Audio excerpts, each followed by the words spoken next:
nous rejoindre dans le duel de dimanche, c'est politique. Mesdames et messieurs, vous le savez, dans l'actualité, il y a cette victoire de Donald Trump. Donald Trump qui a réussi ce mercredi son pari de revenir à la Maison-Blanche malgré les affaires judiciaires, l'affaire du Capitole et bien d'autres. Il s'est fait simplement élire. Une victoire sans appel qui force l'analyse sur ce plateau. Nous décryptons les leçons politiques à tirer de cette victoire de Donald Trump. Et ce dimanche, pour les E6, nous avons convié Mohamed Liamidi, qui est proche de la majorité présidentielle. Bonjour, monsieur Mohamed Liamidi.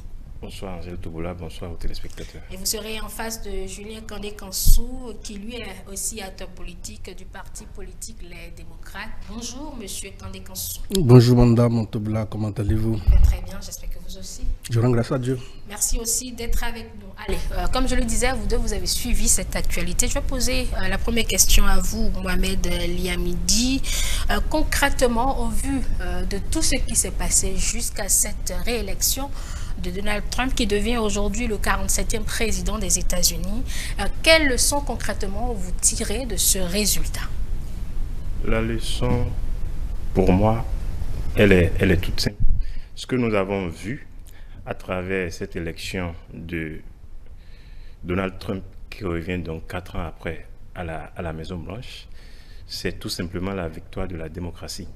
C'est tout simplement la victoire des institutions démocratiques. Parce qu'il y a 4 ans, Donald Trump, qui n'a pas cru devoir accepter sa défaite après cette élection, qui a donc vu Joe Biden porté à la Maison-Blanche par les Américains dans leur grande majorité. Donc 4 ans après, quand il a compris que les institutions démocratiques sont essentielles, quand il a compris que avant et après tout, seule la démocratie doit prévaloir, quand il a compris que les institutions s'imposent aux hommes malgré leur volonté, il est retourné auprès des Américains par un jeu démocratique plus sérieux. Il est retourné auprès des Américains pour susciter encore une fois de plus leur suffrage, qui ont cru devoir lui accorder leur confiance. Et il a pu revenir parce que cette fois-ci, contrairement à 2016, ce qui est intéressant, ce qui montre que quand le peuple vote, le peuple gagne, ce qui montre que quand vous portez les aspirations du peuple, quand vous allez au charbon, quand vous allez à la rencontre de votre peuple et que vous leur posez, vous recensez leurs préoccupations et que vous leur proposez des solutions concrètes à leurs problèmes, ils vous font confiance et ils vous portent à ce lieu-là où seul vous pouvez prendre des décisions, bien sûr sur la base des propositions que vous avez eues à leur faire pendant la campagne, vous pouvez prendre des décisions pour améliorer leur quotidien. Et c'est ce que tout peuple attend de son dirigeant. Et donc pour moi, c'est ça la principale leçon. Cette fois-ci, comme je le disais, en plus de gagner, parce que nous savons tous que la démocratie américaine, c'est d'abord, pour élire le président, c'est d'abord la victoire au niveau des grands électeurs. Et ils ont choisi leur système comme ça. Et depuis qu'ils l'ont choisi, ils le font comme ça et ça leur permet d'avancer. Et personne n'a de leçons à leur donner. Ils n'ont pas besoin de se conformer forcément à ce qui se fait ailleurs. Ils font leur chemin. Ils croient en ça. Ils croient que c'est par là qu'ils trouveront leur chemin.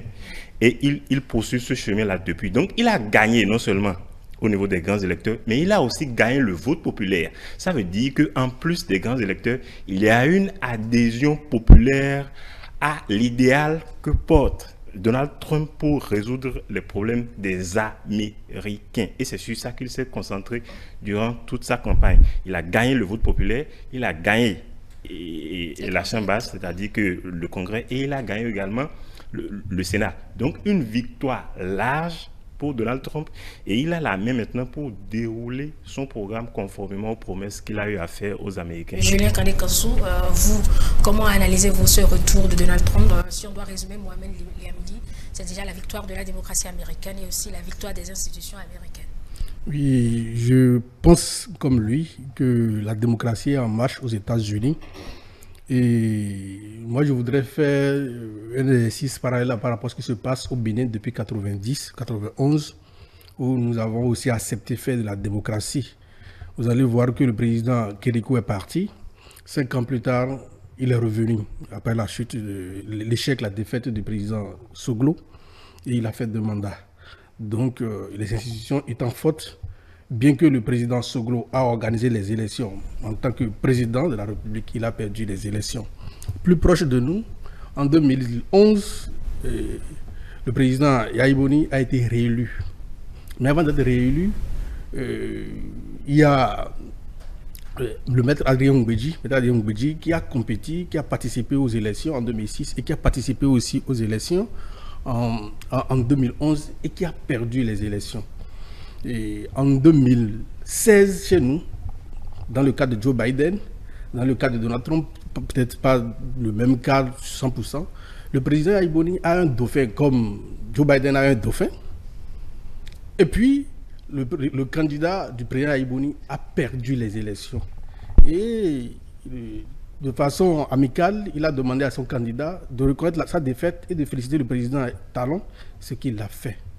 Mais depuis 2016 jusqu'à aujourd'hui, contrairement à notre grandeur démocratique, saluée dans la sous-région, ce que nous avions été par le passé, où tout le monde félicite le peuple béninois pour sa démocratie, pour l'ancrage de sa démocratie, depuis 2016, on a vu le cas de Lionel Zinsou qui a échoué et qui a eu des ennuis judiciaires, qui a été exclu du processus électoral parce qu'il a été condamné.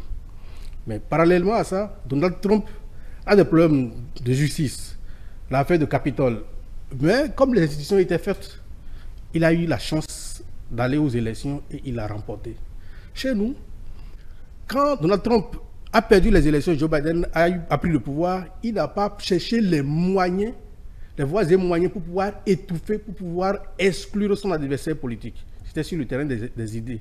Les institutions étaient libres et travaillaient. Mais chez nous, tous les candidats de l'opposition, tous les candidats, potentiels candidats qui pouvaient gagner les élections qui sont en face du président Talon, tous ces candidats ont été exclus. Si l'autre n'est pas terroriste, l'autre est en train de faire blanchiment de capitaux. Et notre dernier cas est que nous avons entendu le mouvement OBOB. Aujourd'hui, maintenant, le monsieur est en prison pour ce que nous savons tous. Donc, il est en détention préventive. Préventive, c'est-à-dire surtout la prison. Il n'est pas la prison, c'est après le procès. Il n'est pas en liberté. Il n'est pas encore au procès. Aujourd'hui, il n'est pas en liberté.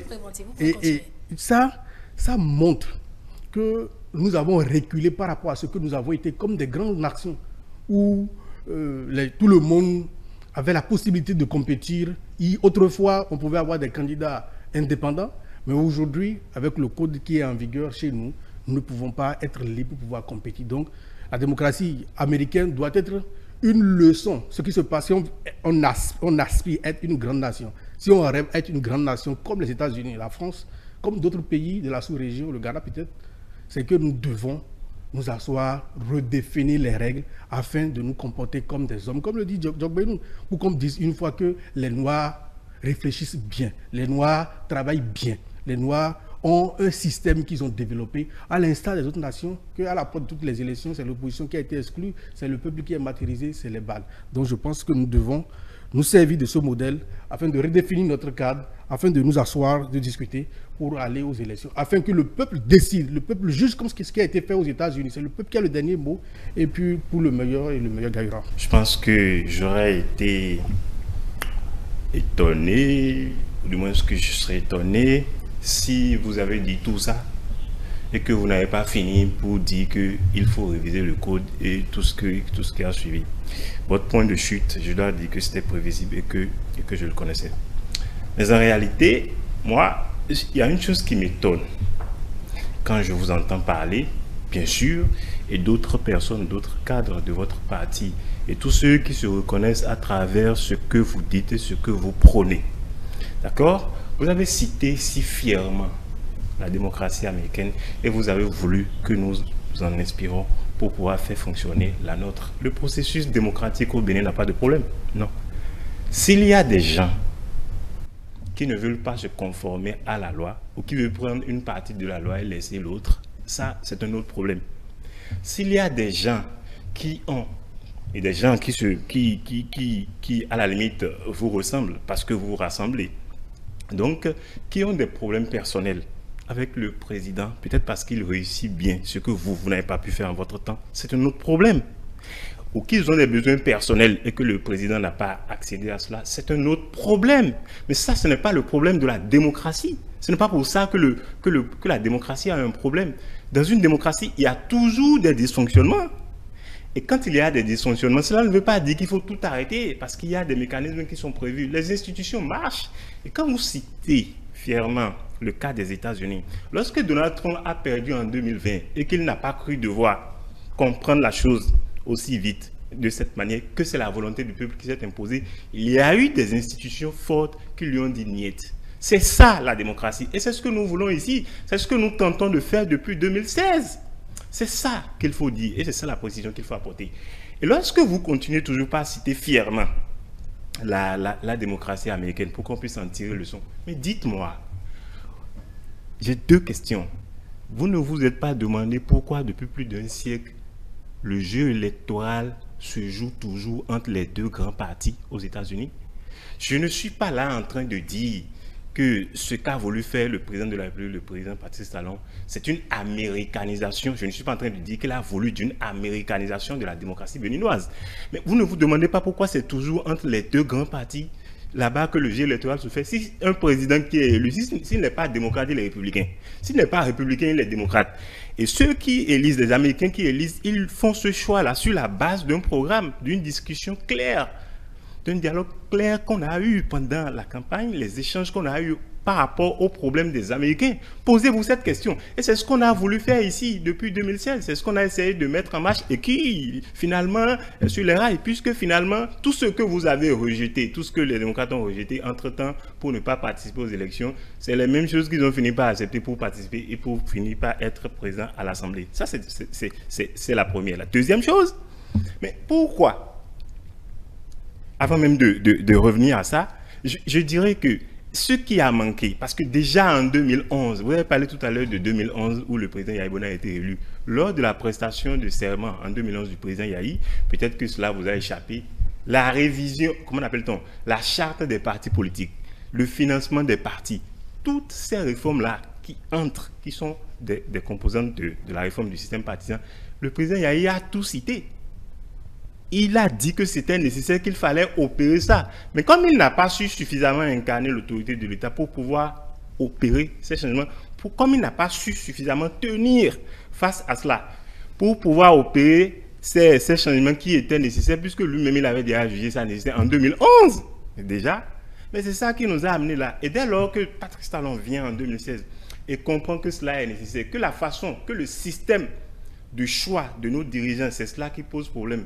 Et c'est cela qui fait que quelques années après, celui qu'on a chouchouté, celui qu'on a plébiscité, le président Yahi qui est venu en 2006, ouais, avec ce raz-de-marée électoral qu'il y a eu, et qui ensuite, à la faveur d'un chaos, a pu se faire réélire en 2011, voyez, et qui, à la fin de son mandat, était devenu à la limite le suppôt de Satan, celui dont les Béninois ne voulaient plus du tout, dont il voulait se débarrasser à tout prix. Il faut se poser la question là-dessus. Donc, voilà ces choses que le président Yahi avait déjà dit, mais qu'il n'a pas su faire. Quand Talon, le président Talon vient au pouvoir et qu'il dit coûte que coûte, il faut y arriver. Parce que cela est nécessaire. Il faut changer, finir avec ce système de grande corruption que nous avons eu toujours jusqu'à là et qui fait que quand on choisit les dirigeants, à la fin du mandat, ils deviennent problème pour ceux qui les ont choisis et ils n'en veulent pas. C'est ça, ces réformes courageuse-là qu'il a eu l'audace et l'intégrité nécessaire pour faire. Et c'est ce qui nous amène aujourd'hui. Et aujourd'hui, le Parti démocrate étant troisième parti représenté à l'Assemblée nationale, vous en êtes fiers. Pourquoi vous ne revenez pas sur tout ça là? Et la deuxième chose que j'allais ajouter pour finir, vous avez parlé de la candidature tout à l'heure, vous parlez de mouvement OB26, si je ne me trompe pas, c'est de ça que vous parlez. Mais je vais vous poser une question. Donald Trump, aux États-Unis, avec toute sa fortune, quand il a senti le besoin de conquérir le pouvoir d'État pour pouvoir appliquer, lui, ses idées aux problèmes auxquels font face les Américains, pourquoi il n'a pas cru, pourquoi ses partisans n'ont pas cru devoir créer DT16, un peu comme OB26, pour dire que voilà, nous suscitons la candidature de Donald Trump? Pourquoi il a cru devoir passer par les partis? Et l'un des partis qui sont les grands partis est aller maintenant il a fait la bataille à l'intérieur de ce parti-là pour être le candidat. Et vous allez remarquer qu'en 2016, ça a été même plus compliqué. En 2024, ça a été beaucoup plus facile pour lui de briguer la magistrature, la candidature du Parti républicain. C'est ça ce qu'il faut comprendre. Et c'est ça ce que nous mettons en marche ici depuis 2016. Et c'est ce qu'il faut pour que le pays change et pour que le développement soit. De cette façon, on n'aura plus besoin de donner de l'argent aux députés pour voter des budgets. De cette façon, celui qui est élu pourra mettre en place son programme et le développement sera une réalité. Et c'est ce à quoi nous assistons depuis 2016. Monsieur Kandé Kansoum, vous avez la parole. Oui, je voulais d'impatience, mais il faut être patient pour pouvoir constater que notre ami est en déphase avec la réalité. Le président Talon a dit sur les chaînes de télévision que dans les petits pays comme les nôtres, pour se faire réélire, ce n'est pas le bilan. C'est comment l'on tient les grands électeurs. Comment on arrive à avoir, ça sont tous les partis politiques, tous ceux qui ont des voix dissonantes. Et quand il a pris le pouvoir en 2016, c'est les alliés les plus forts en ce moment. À Diavon, ils sont partis en exil, ils les ont envoyés en exil. J'assume ce que je dis. Et aujourd'hui, jusqu'aujourd'hui, tous ceux qui ont voulu compétir avec lui en 2021 sont partis en prison. Aux États-Unis, jusqu'aujourd'hui, il y a des candidatures indépendantes, des gens qui n'ont pas pris part forcément des partis politiques avant d'être candidats. Et au-delà de ça, le président Boni-Yayi est un président visionnaire. Et il a montré pour dire qu'il faut le système partisan. Il faut que l'État soutienne, l'État apporte son soutien aux partis politiques. Il faudrait que le cadre soit un peu réglementé. Mais si tout le monde dit donnons à manger aux enfants, ce n'est pas forcément le même repas qu'on va donner à manger aux enfants. Ce n'est pas la même méthodologie. Le président Talon a choisi délibérément d'exclure, avec les institutions, les candidatures, les partis politiques d'opposition. Ce qui a fait qu'en 2019, nous avons eu un parlement monocolore. Bon, écoutez, quand il parlait, j'ai brûlé d'impatience, oui. Mais je me suis tué. Il faut que je développe mes idées. Bien évidemment, vous allez les développer. Veuillez me laisser. On a vu la déclaration des présidents d'institutions avec le président de la République quand la crise hier ont décidé de poursuivre le processus électoral. Quelle crise il y avait? Non seulement quelle crise il y avait, mais quand vous dites et que le quitus fiscal... Faites-moi face. Quand vous dites que les présidents des institutions ont décidé avec le président, vous voulez qu'ils disent au président d'arrêter le processus alors que la loi qui est là est en viveur et que personne n'est en train de violer la loi? Est-ce que ce que le président... Est-ce que ce qui est dit là, c'est en violation de loi? Si le fait que l'on respecte la loi vous dérange, alors là, vous n'êtes plus des républicains. Qui a la parole entre les deux? Là, je saurais. Si vous n'êtes plus des républicains... Et quand il parlait, je me suis tué. C'est que vous n'avez pas votre place dans le jeu électoral. C'est aussi simple que cela. Patientez. Monsieur Kandé Kansoum, quelle crise y avait-il? On a constaté, pour dépôt des dossiers de candidature, on a demandé, la Cour constitutionnelle a demandé un certificat de conformité qui n'était pas prévu par la loi. Et seuls les deux partis, UP et BR du président de la République, qui soutiennent les actions du chef de l'État, ont réussi à se conformer à la loi. C'est vous qui interprétez la loi? Patientez, monsieur. À cet effet, les partis d'opposition de ce temps, dans le temps, n'ont pas eu le quitus fiscal. Par quel moment on a vu les débats avec le président Éric Ngouetté, le président Talon, qui disait, si vous montrez dans la loi là pour dire qu'on dit 15 membres par mon fondateur, je sors de la salle, il était incapable de donner la précision. Donc, il y avait une crise et lui-même il a convoqué les chefs de partis politiques. Azanaï, quand Azanaï était là, le président Azanaï était là, le président Éric Ngouetté était là, et ils ont fait le débat. Et il a décidé, c'est ça qui a fait qu'il a décidé avec les présidents des institutions pour qu'on continue le processus électoral. Et c'est ça qui nous a amené dans tous les problèmes que nous avons. Dès lors que le Parlement est monocolore, le Parlement doit envoyer des gens à l'Assemblée, le Parlement doit envoyer plutôt les gens à la Sénat, à la Cour constitutionnelle, dans les institutions de la République. Ça devient un Parlement monocolore, les institutions monocolores. Et tout ce que nous avons aujourd'hui, ce Parlement a révisé la Constitution, qui avait, sa révision a échoué plusieurs fois, a révisé la Constitution. Quand le Parlement a révisé la Constitution, qu'est-ce qui vient? On dit parrainage qui n'existait pas, il faut que le parrainage soit introduit.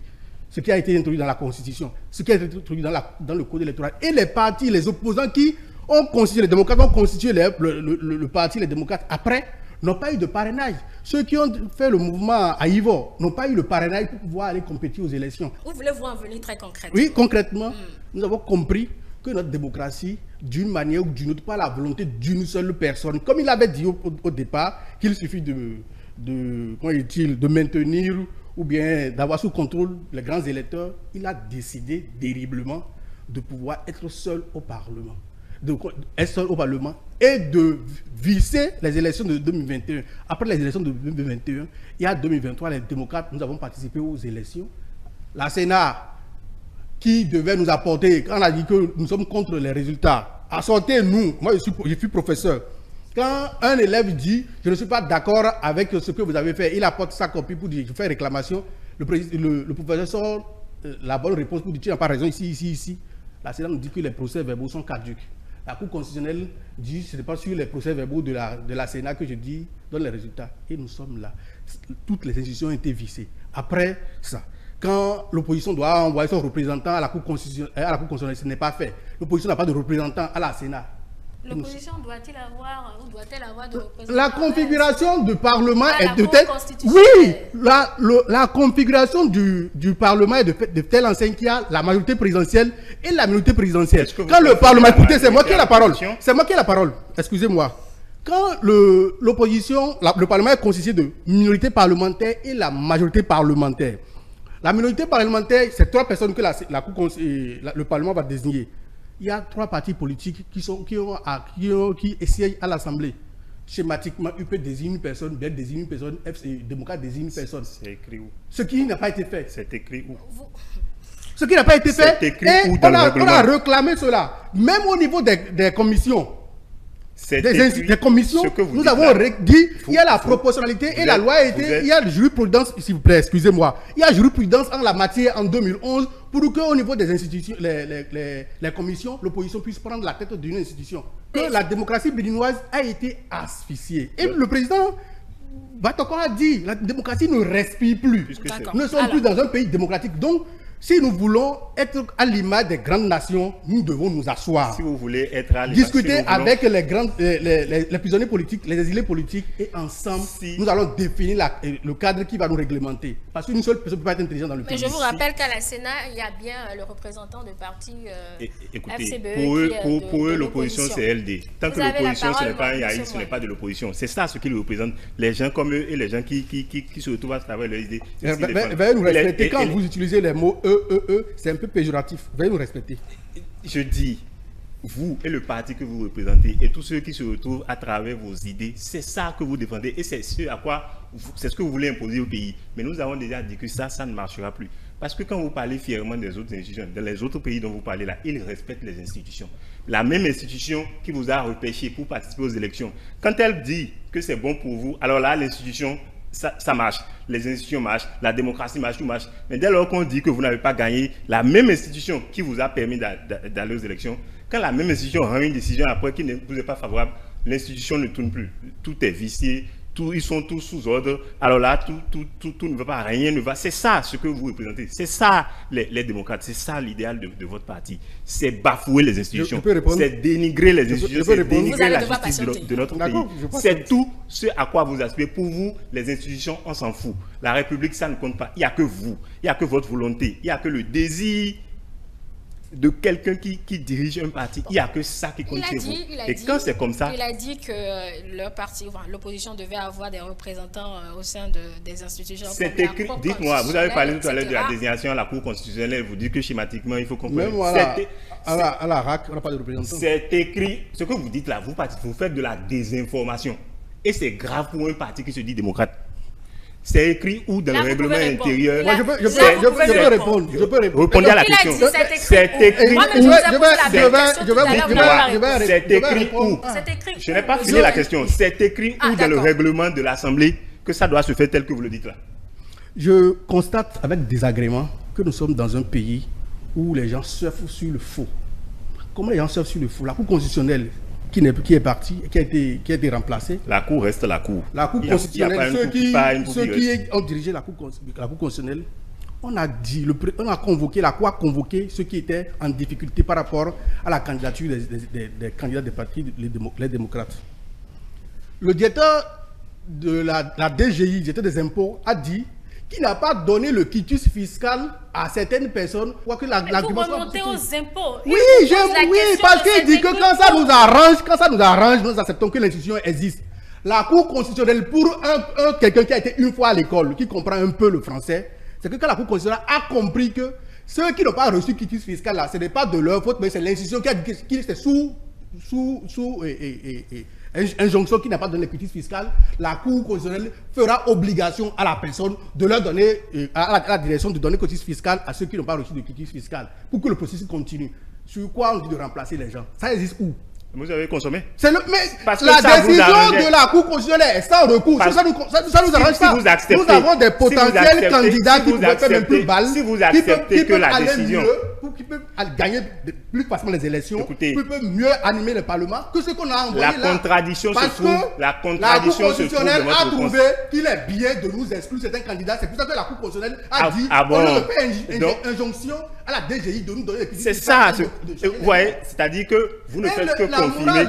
Le mieux-être, la morale indique que si vous êtes dans une association, il y a la minorité, il y a la majorité, et vous voulez constituer un corps qui soit crédible, qui va représenter le peuple, pour que personne ne soupçonne personne, il faut que toutes les tendances soient représentées. Il n'y a pas de morale, il n'y a que la loi de la démocratie. Et la démocratie, c'est la loi de la majorité. C'est la majorité qui s'impose à la minorité. C'est ça la démocratie. Bientôt, la RAC va commencer par réglementer les communications pour les élections.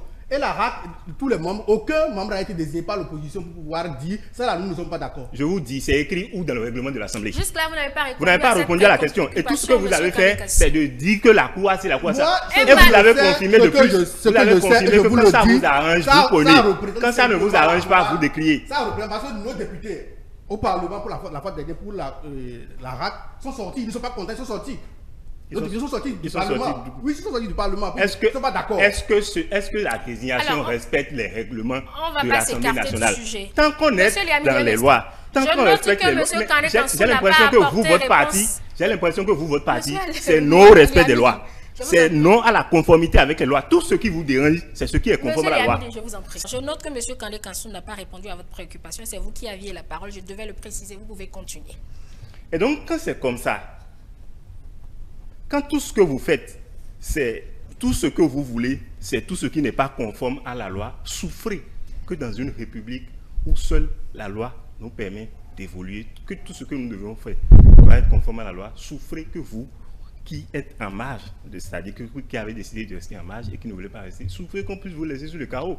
Et dès lors que vous allez comprendre la chose, que vous reviendrez à de meilleurs sentiments, qu'on puisse ensemble avancer avec la République. C'est ce que nous sommes en train de dire. Et ça, pour des gens, comme vous le disiez tout à l'heure, qui ont été à l'école, ça ne devait pas être difficile à comprendre. Donc c'est cet effort-là, c'est à cet effort que moi je vous invite, et j'invite tous les membres de votre parti, y compris le premier dirigeant. Voilà, alors je pose la deuxième question. Madame Harris, quand les résultats sont sortis, elle est montée au créneau, elle a dit, par exemple, je la cite, le résultat n'est pas celui attendu. Dans la démocratie, quand on perd, on accepte le résultat. C'est ce qui distingue la démocratie de la monarchie ou de la tyrannie. Monsieur Kandé Kansoum, voici ma prochaine question. Pourquoi est-il difficile pour l'opposition sous monsieur de reconnaître plus ou moins sa défaite et de dire que, ben, voilà, nous avons été violés, enfin, nous avons été justement exclus, ce n'est pas les résultats attendus. On nous a accordé, votre parti a par exemple dit, nous devons en avoir plus, mais on nous a accordé finalement 28 députés. Pourquoi dans l'opposition est si mauvais perdant sous monsieur? Vous avez dit que le Parti des démocrates a dit nous devons avoir plus de députés, mais on nous a concédé 28. C'est ce que vous avez dit. Mais quand on a vu ça, c'est le même synonyme que les résultats attendus ne devaient pas être ça, mais bon, on l'accepte. On n'a pas vu le Parti des démocrates dans les rues pour dire, puisqu'on a 28 députés là, nous sommes en train de protester comme ça. Et nous, on a donné le bel exemple.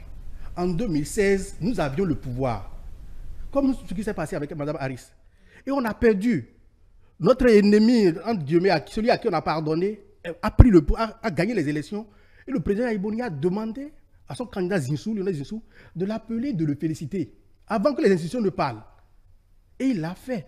Et la passation de service, tout a été fait avec joie, il n'y a pas de problème. Mais depuis 2016, rien de cela ne se passe. Si ce n'est pas telle personne qui a été arrêtée, c'est la maison de telle personne qui a été militarisée, ce n'est pas telle personne qui a été... C'est ce qu'on constate depuis 2016. Elle n'a pas dit depuis 2020, et on n'a pas observé ça. Pourquoi vous avez toujours cette tendance de faire un saut pour pouvoir comparer? Pourquoi c'est devenu un débat de personnes? Vous n'avez pas l'impression que c'est devenu un débat de personnes? C'est pas un débat de personnes. On est en train de voir ce qu'on a été hier. Nos gloires, nos faiblesses. Est-ce que nous sommes en train de vivre aujourd'hui? Pour voir si est-ce que nous sommes en train d'évoluer ou nous sommes en train de reculer. Et sur le plan démocratique, tout le monde le sait. Le Bénin fut un modèle démocratique. Pourquoi vous ne le dites pas aussi un peu comme Harris? Nous allons aider le président Talon et son équipe dans leur gestion. Parce que Mme Harris, elle a dit ça, par exemple, quand elle est sortie mercredi soir. Mais pour reconnaître sa défaite. Pourquoi vous ne le dites pas? Pourquoi l'opposition a cette difficulté? Si le jeu démocratique était ouvert et en 2019, l'opposition allait aux élections et gagnait quelques sièges ou gagnait des sièges, on a vu dans ce Bénin-là des gens qui ont été élus Force Clé, qui sont devenus FCB, des gens qui ont été élus PRD ou bien Force Clé pour devenir PRD. Quand on a même vu qu'au sein de parti les démocrates, écoutez, au sein de parti les démocrates, en décembre passé, nous avions, il y a un parmi nous qui n'est pas d'accord au fait qu'on va voter contre le budget, qui a voté pour le budget. Nous sommes des exemples pour dire que nous avons la capacité et nous avons la possibilité d'aider quand cela est nécessaire. La preuve est que quand il y a la crise Bénin-Niger, le président Yahi Boni, avec tout ce qu'il a subi, pouvait dire, bon, je m'en bats les culs, qu'est-ce qui me concerne dans ça? Mais il est parti au Niger pour pouvoir aider notre pays à renouer le dialogue, à renouer la diplomatie, à renouer avec le Niger. Donc, il y a un exemple que malgré tout, le Bénin compte. Si le Bénin ne comptait pas, le président Soglo, le président Aïbouni n'allait pas aller au Niger pour pouvoir plaider pour le cas du Bénin. Voilà, vous avez dit tout à l'heure des gens qui sont élus Force Clé et qui deviennent machin, qui sont élus ici et qui deviennent machin. Heureusement, ça n'existe plus. Quand vous dites machin, ça stigmatise les gens. Demain, on va nous jouer nos vidéos. Je ne peux pas me mettre à citer tous les partis. C'est une façon de parler et je sais que les Béninois qui nous suivent sont suffisamment intelligents pour comprendre ça. Ce n'est pas méchant ce que je dis là, il n'y a aucune méchanceté dans ce que je dis. Donc vous dites que les gens sont élus sous une bannière et après on les retrouve sur une bannière. Heureusement aujourd'hui ça n'existe plus. Ça n'existe plus. Et ça, c'est le mérite du président Talon qui a su tout donner pour que la réforme du système... Il se pourrait qu'il ne comprend pas la chose. Suivez-moi. Il se pourrait qu'il ne comprend pas la chose. Parce que si un député, BR, démissionne du parti, BR par exemple, qu'est-ce que ça va lui faire? Il ne pas venir au Parlement. Est-ce que depuis 2023, où la réforme est en pleine marche là, vous avez vu un député... Ce n'est pas une règle. Ça veut dire que le système partisan n'a pas réglé cette question-là. C'est le système. Quelqu'un peut décider. Pourquoi vous avez autant de mal à répondre à une question? Si vous n'avez pas la réponse, laissez couler. Non, vous dites que c'est plus possible. C'est faux. Les gens n'ont pas voulu faire ça. Ça ne se fait plus. Les gens n'ont pas voulu faire ça. Écoutez, allez. Non, on a vu même des députés et maires BRUP qui ont parrainé les candidats de FCBE. Donc, le candidat décide de démissionner de BRUP. Il n'y a aucune loi qui l'empêche de venir au Parlement. Aucune loi. Depuis 2023, on n'a vu aucun député UP quitter UP pour aller à LD. On n'a vu aucun député LD quitter LD pour aller à BR. C'est de ça que je vous parle. Et je vous dis que ça, c'est le mérite du président Talon qui a su tout donner pour que le système partisan puisse donner les résultats que nous avons là. Et c'est ce que nous voulons. Vous avez compris que des députés démocrates peuvent voter en faveur de la majorité présidentielle. Ce n'est pas de ça que vous avez parlé. Et je répondais à ce que vous avez dit. La majorité présidentielle peut voter en faveur de l'opposition. Vous avez dit tout à l'heure que Harris, le discours que vous avez tenu après les élections de 2023, ce n'est pas le même discours que Harris a tenu. Harris a dit que nous avons espéré quelque chose et nous ne l'avons pas eu. C'est différent de on a gagné, ils nous ont volé. Mais en 2016, quel discours on a tenu? Quand on a organisé les élections nous-mêmes et puis on a perdu les élections. En 2016, on pouvait dire qu'on pouvait contester les résultats, non? En 2016, on a tenu quel discours? Écoutez, il me semble définitivement on était dans la même posture que Harris. Harris était candidat du pouvoir. Je vous parle de 2023 et Harris, on est en 2024. Non. C'est quand on peut comparer deux choses qui peuvent être comparables. Si vous vous Harris était candidate du parti au pouvoir. Zissou était candidat du parti au pouvoir. On a perdu les élections. On a eu les mêmes postures que Harris. La question de la journaliste était suffisamment claire. La question de la journaliste était suffisamment claire. Je précise que c'est M. Mohamed Yamili qui a la parole. M. Kanoukanso, vous êtes tenu de patienter pour qu'il finisse. Autrement, je vais demander quand vous coupez le micro. La question et c'est valable pour vous aussi, M. Mohamed. La question de Mme Tobola était suffisamment clair. Et si vous pensez que vous pouvez vous amuser avec l'intelligence des téléspectateurs qui nous suivent, moi je ne vais pas vous suivre dans ce jeu. Donc, ce que vous avez dit et ce que Harris a dit, ce n'est pas la même chose. Harris a dit, nous avons cru que nous pourrions atteindre un certain niveau. Nous ne sommes pas arrivés là. Mais on prend ce qui est là parce que c'est ça la force des institutions. Ce n'est pas ce que vous avez dit. Vous avez dit en 2023, on pensait en avoir plus, ils nous ont donné 28. C'est qui donne? C'est le peuple qui vote. Et quand le peuple vote, le peuple gagne. C'est ça l'exemple de la réélection de Donald Trump. Parce qu'il est allé vers le peuple. Il est allé parler aux Américains, du problème des Américains. Et le peuple a voté pour lui. Et il a gagné. Mieux qu'en 2016. C'est de cela qu'on vous parle. Et pour moi, c'est clair et cela ne fait plus d'aucune ambiguïté.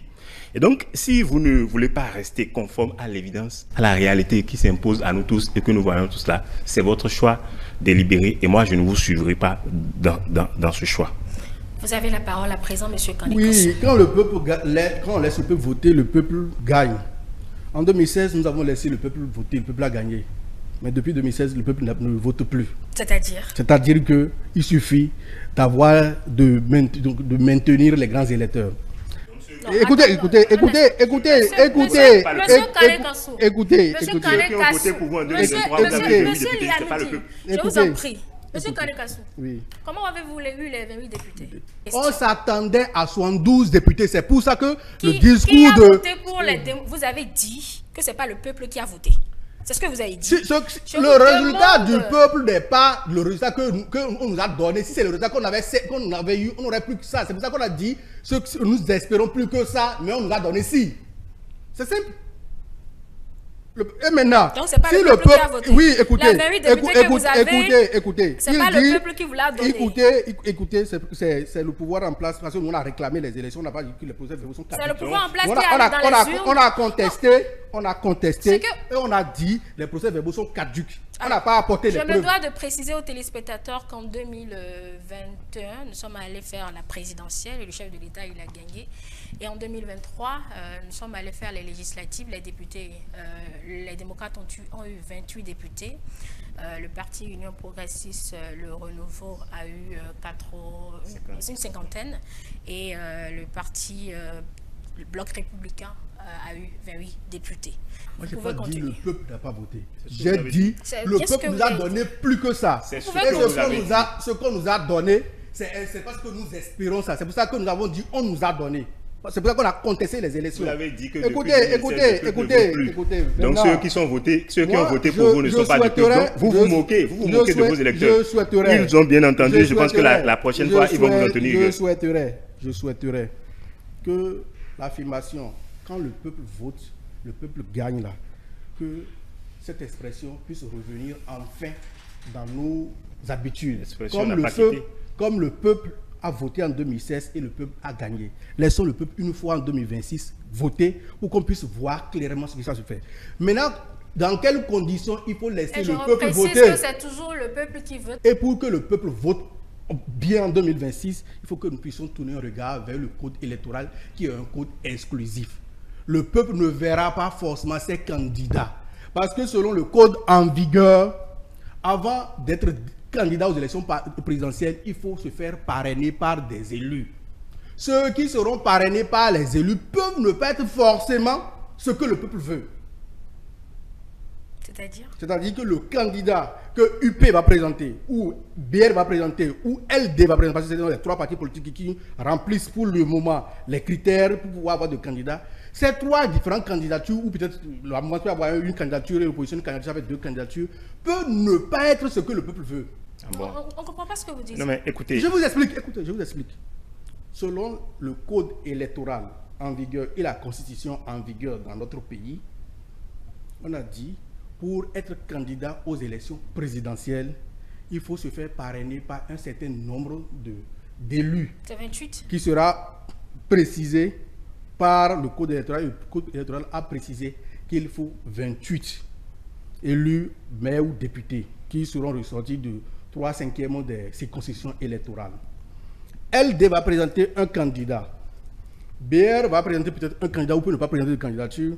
UP va présenter un candidat ou peut ne pas présenter de candidature. Mais ce qui est sûr, on aura tout au moins deux candidatures, l'opposition et la mouvance. Et si on veut que on laisse le peuple voter et gagner, comme aux États-Unis, parce qu'aux États-Unis, il y a des candidatures indépendantes. Selon le code en vigueur aujourd'hui au Bénin, il n'y aura pas de candidature indépendante. Et le peuple peut ne pas se retrouver à travers les choix des partis politiques qui sont là.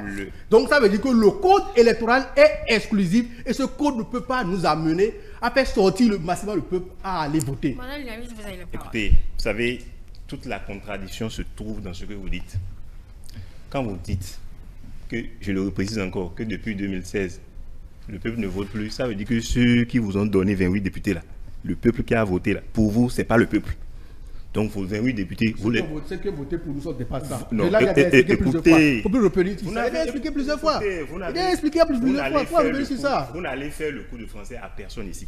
D'accord. D'accord. Donc, pour vous, ceux qui ont fait en sorte que vous ayez 28 députés, oui, ne sont pas ceux qui vos électeurs. Bon, on va couper momentanément le micro de Manu Kanekansou pour qu'il patiente afin d'écouter l'autre. Donc, vos électeurs là, vous vous moquez d'eux. Vous trouvez qu'ils n'ont même pas leur place au sein de la République. Donc, pour vous choisir en tant que représentant. Et dès lors que le peuple a voté et on a choisi des représentants, ils ont donné pouvoir aux députés pour légiférer en leur nom. Et c'est ce qu'ils ont fait en votant le code électoral. C'est ça. Donc, le peuple va bien se retrouver dedans. Pour vous informer, le peuple, il va bien se retrouver dedans. Maintenant, si vous vous dites que LD, malgré que vous réclamez de ceux qui défendent le peuple, que vous allez présenter un candidat et que malgré ça, le peuple ne va pas se retrouver à travers ça, eh bien écoutez, vous continuez pas à vous moquer de vos électeurs et ça, moi, je vous laisse porter votre note. Je ne vais pas l'assumer avec vous. Donc, le peuple, vous avez dit que on fera en sorte que cette fois-ci, il faut faire en sorte que cette fois-ci, le peuple puisse aller bien voter. Le peuple a bien voté. Il va encore continuer de bien voter pour que le camp présidentiel puisse avoir encore la majorité cette fois-ci. Et c'est ce que vous allez comprendre et devoir l'assumer parce que les institutions sont là pour assurer le bon fonctionnement de la République. Et donc, moi, je ne dénie pas au peuple son choix. Je ne dénie pas au peuple son pouvoir parce que c'est lui qui vote. Et quand il vote, il gagne. Pour moi, les choses sont claires. Et donc, à partir de ce moment, si je reviens à la question que vous posez par rapport au code électoral, c'est trop facile de dire que le code est exclusif, le code est... Vous connaissez une loi qui n'exclut pas? La chose la plus simple sur laquelle tous les Béninois peuvent s'entendre, c'est 40-70 ans. Qui fait qu'aujourd'hui, peut-être que je dis ça, dans 5 ans, moi, je ne pourrais pas, 5 ou 6 ans, je ne pourrais pas prétendre à aller à l'élection présidentielle. Ça, c'est pas une sélection, c'est une sélection. Et donc, toute loi est sélective. Et donc, à partir de ce moment, cette histoire de exclusive, il faut arrêter avec ça. La loi permet de faire une sélection jusqu'à ce qu'à un moment donné, d'autres personnes soient aussi en mesure. Quand on s'entend sur ça, qu'est-ce qui vous gêne précisément dans le code électoral? Mais c'est là la question qu'il faut poser. Il y a tel aspect du code qui nous dérange, il y a tel aspect. Et c'est ça les problèmes qu'il faut poser. Et à partir de ce moment, il faut aller vers où ça se fait. Et ça se fait au Parlement. Ce n'est pas en allant à l'église, c'est pas en allant, je ne sais pas, aller voir les clergés, aller voir les syndicats, aller voir les pasteurs, ainsi de suite. C'est pas comme ça que vous allez régler les problèmes de la République. Ceux qui ont voté le code, ceux qui parlent de ça, c'est au Parlement, ce sont les députés. Et Dieu merci, vous avez 28 députés au Parlement qui peuvent aller là-bas dire il y a tel aspect du code électoral qui gêne. Faisons le débat de façon intelligente. Ne faisons pas les choses comme si on était je ne sais où.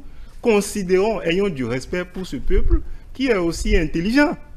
Et donc, faisons le débat de façon intelligente et disons, il y a tel aspect. Si c'est les 20% qui vous dérangent dans le code, parce que vous êtes des paresseux politiques et que vous ne voulez faire aucun effort pour aller vers le peuple, aller le convaincre pour avoir son suffrage, si c'est les 20% qui vous dérangent, mais dites-le, le peuple saura que malgré qu'on vous a octroyé le financement sur la base de ces impôts et qu'on vous demande maintenant sur 10 personnes dans le quartier, que 2 personnes puissent croire aux idéaux de votre parti. Si c'est ça qui est trop pour vous et que vous ne pouvez pas faire, mais dites-le.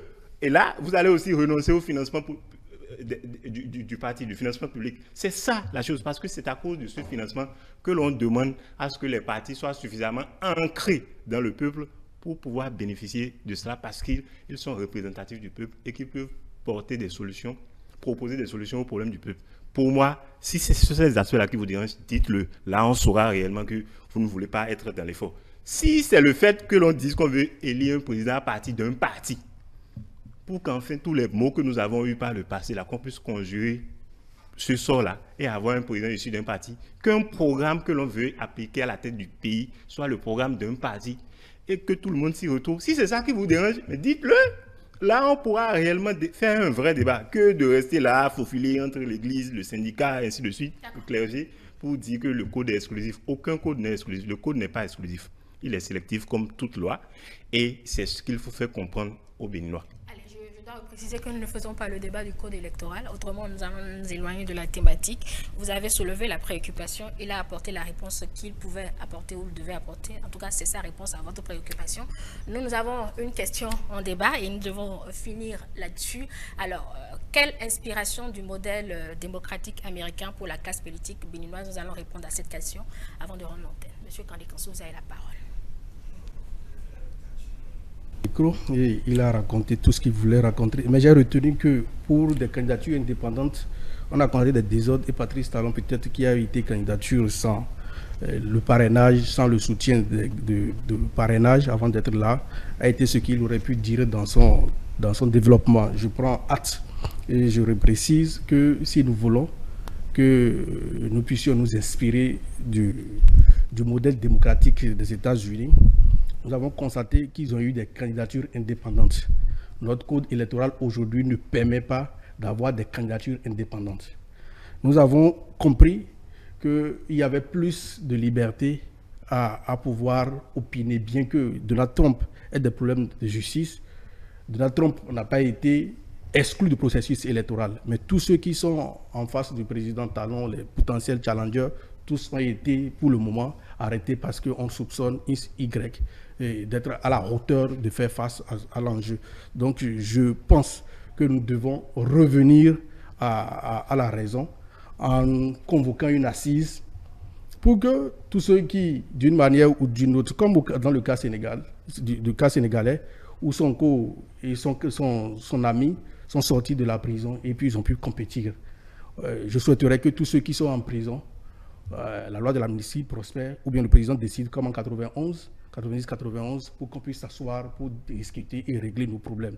Là, nous serons comme des nations très fortes. Mais si on laisse poursuivre ce processus électoral qui va s'ouvrir d'ici quelques mois, oui, qui n'entend même plus un an, nous risquons de connaître tout ce que nous avons connu, où on a tiré sur des gens. Vous n'avez même pas appliqué un code et vous prévoyez déjà...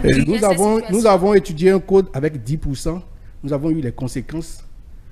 Les parrainages, on a vu les conséquences des élections exclusives en 2021. Et aujourd'hui, maintenant, le code a été corsé. On a quitté 20% pour aller et 10% jusqu'à 20% par circonscription. C'est même pas sur le plan national, par circonscription. Et la tricherie se trouve au niveau où on a vu qu'au Parlement, il y a 3 partis politiques.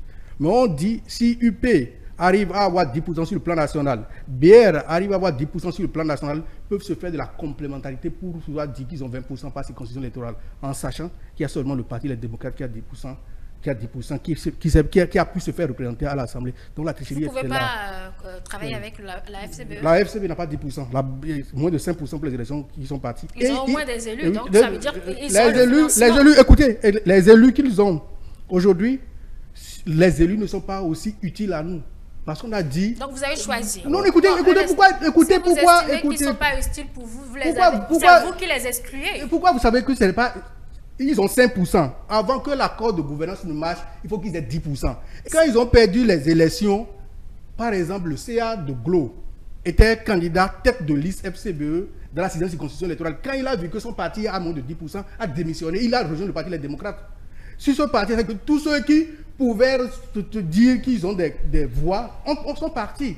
Et maintenant, la loi dit qu'il faut 3/5 des circonscriptions électorales. Donc, il faut que les parrains quittent 15 circonscriptions sur 24. Et les démocrates, nous avons les 15 sur les 24 circonscriptions électorales. Et à part ça, on risque d'avoir un parlement monocolore parce que la situation n'arrange pas le pouvoir en place. Et nous avons eu les conséquences d'un parlement monocolore où toutes les institutions ont été clonées par le pouvoir en place. Nous disons non pour ça et nous voudrions qu'on ouvre les élections. Nous voudrions que tout le monde participe pour pouvoir aller. On a proposé le Parti démocrate pour dire allons jusqu'à 5% des parrains pour permettre à ceux qui, par FCBE par exemple, qui a 5 ou 6 maires, de participer aux élections. Mais on fait tout dans le but d'exclure la majorité pour pouvoir créer les crises. Je ne sais pas si les gens qui profitent des crises. Les lois, là, les lois telles qu'elles sont actuellement, là, ça empêche qui de participer à l'élection? Les duos... Ça empêche par exemple le parti et Moël Béni de participer aux élections. Quelle élection? Présidentielle par exemple. Vous savez que les dossiers des présidentielles seront déposés avant les législatives? Mais... Vous avez lu le code? Bon, mais quand les élections... J'ai la certitude que vous n'avez pas lu le code. Donc allez relire le code. Je crois que vous blaguez. Je crois que vous blaguez parce qu'il n'y a aucune relation entre le dépôt des élections. Parce qu'il faut avoir les parrains d'abord aujourd'hui avant de pouvoir aller aux élections. Mais c'est sur la base des élections déjà passées. Et c'est vous qui avez voulu que ce soit les parrains actuels. Tous les partis que j'ai reconnus par le ministère ne peuvent pas participer. Vous aussi, vous étiez là quand Monsieur vous avez voulu. Liamili, un instant, c'est vous qui avez la parole, je vous en prie. Monsieur Kandé Kassou, quand vous parlez tout à l'heure, monsieur Liamili a eu la patience et la courtoisie de vous écouter. Mais je n'ai pas fini avant qu'il ne reçoive pas parler. Je n'ai pas fini. Vous avez chuté et je lui ai donné la parole. Je n'ai pas fait attention. Vous l'avez donné la parole par rapport à quelle question? Ça, c'est le propre de LD. Par rapport à quelle question? Dites la question que vous l'avez posée. Vous avez fait des observations et il répond à ces observations. C'est le duel, c'est le principe.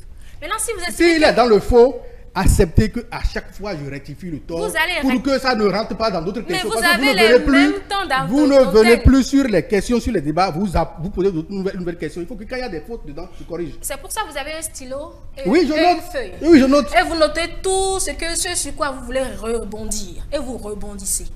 Le principe, c'est de s'écouter. Si on fait du bruit à l'antenne, les téléspectateurs ne nous écoutent plus.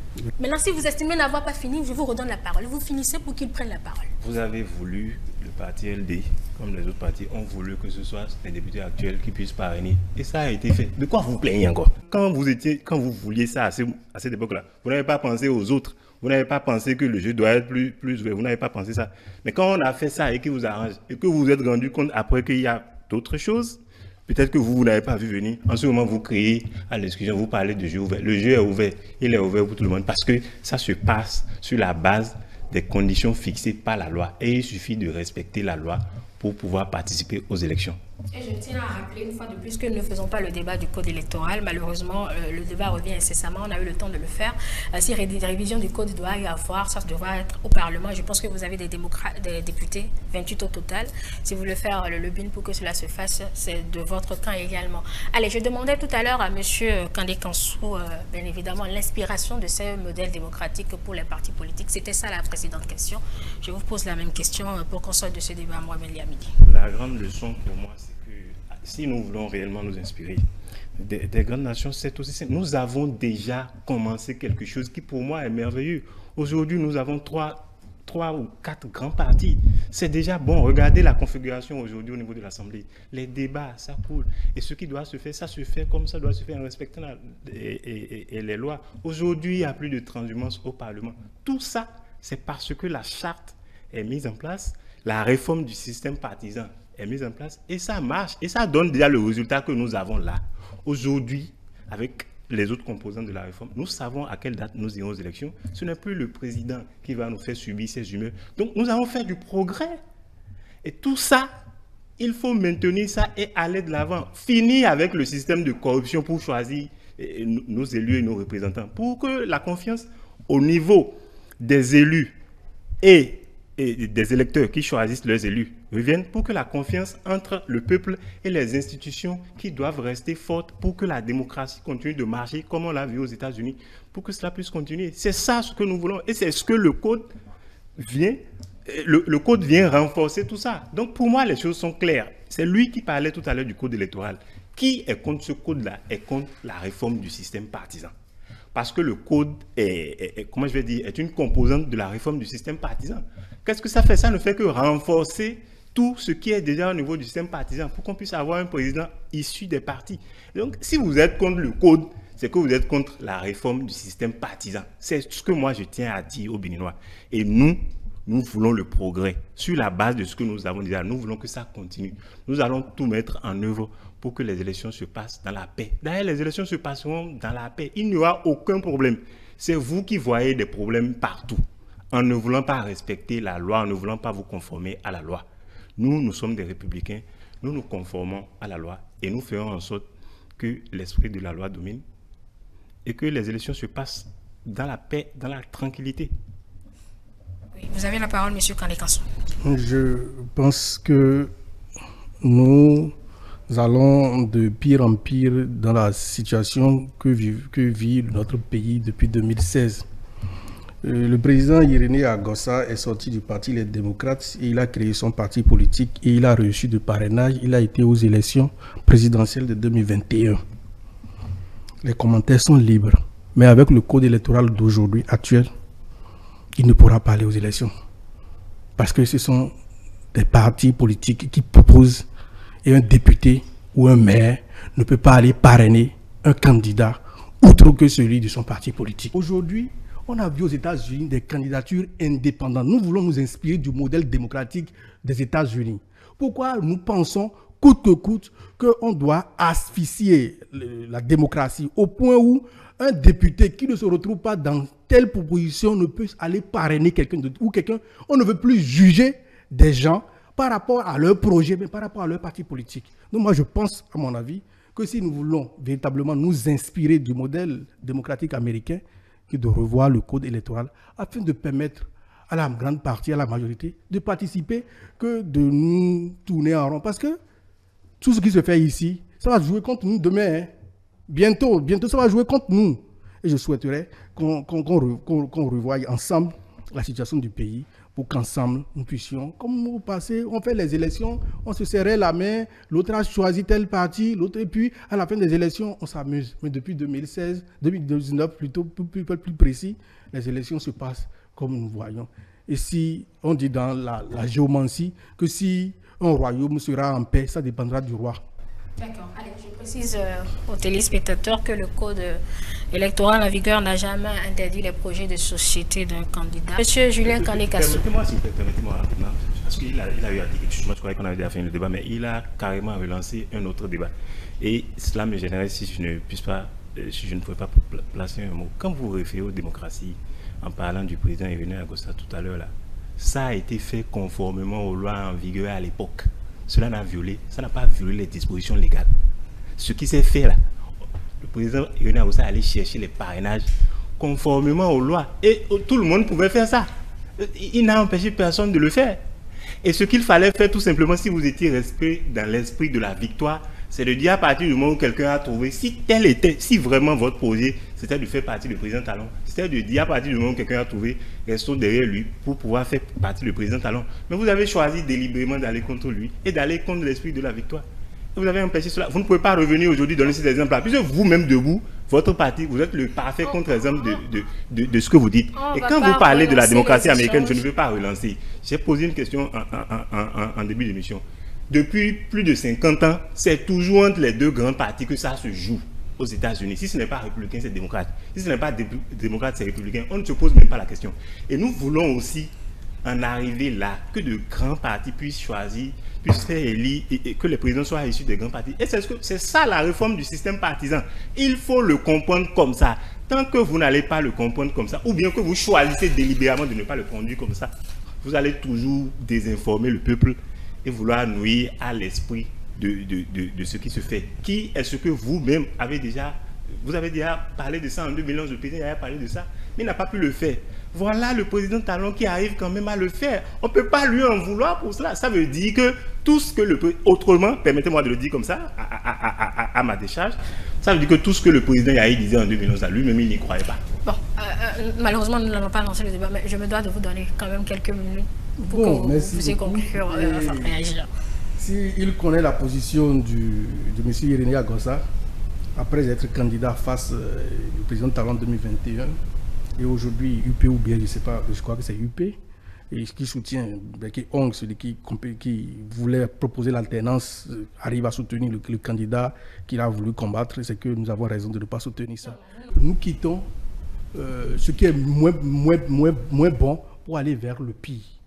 Si hier, des gens sans parrainage, les démocrates, nous avions décidé, on a vu l'honorable Soui qui a fait une déclaration pour dire « moi je donne mon parrainage à Madougou », qui avait la possibilité de donner. Et aujourd'hui maintenant, on n'a pas pu être réunis, et qui aujourd'hui, on vote une loi pour bloquer tous ceux qui ne vont pas se retrouver dans le schéma de 2026, c'est que nous sommes allés de régresser. Et c'est ça que nous sommes en train de dénoncer depuis 2016 pour dire nous sommes en train d'aller de pire en pire et on finit par aller dans le gouffre. Ce n'est pas bien. Il faut qu'on s'asseye et on discute.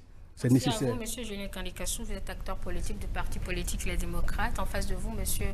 Mohamed Liamili, membre de la majorité présidentielle. Mesdames et messieurs, ainsi prend fin le duel de ce dimanche que nous vous remercions d'avoir suivi. Toutes nos excuses pour ces quelques interférences qui peut-être ne vous ont pas permis d'écouter nos débatteurs.